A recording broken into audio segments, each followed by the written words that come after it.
AIO at my son for grossing out my daughter on purpose.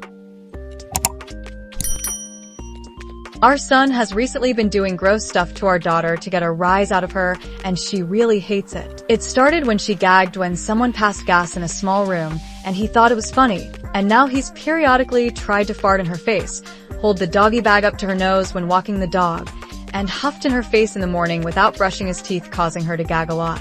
He thinks it's funny, but she really hates it and wants him to stop. He knows this, and I've told him this after the first 2 incidents, but he still did it again. He says, "I'm not hurting her, it's just a smell.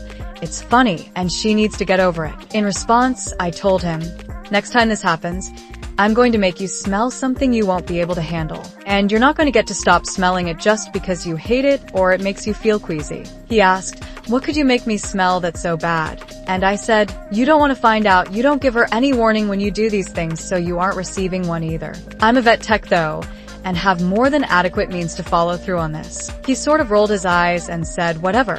But it did make him stop for a while. Until yesterday morning when he burped in her face again and laughed about it. I simply told him, "All right, I'll be carrying out the punishment we discussed." I let my daughter take a mini vacation with my husband to get away from him in the meantime, to a local hotel and water park, while I prepare to administer his punishment. Just need a couple more dogs at work who need expressions after talking with others about it, though I just wonder if it's too harsh a punishment. My husband fully supports it, and so do 3 of my coworkers, but 2 of them say it's too harsh, and that a smell this bad is way disproportionate to burps and farts. I said that everyone has a different tolerance to these things though, and if he repeatedly violates his sisters, then he needs to realize what it's like to be on the flip side of this. I told my husband I was having second thoughts and wondered if it was too harsh of a punishment, but he said, "It's not undeserved, and you have to follow through on your promise." AIO?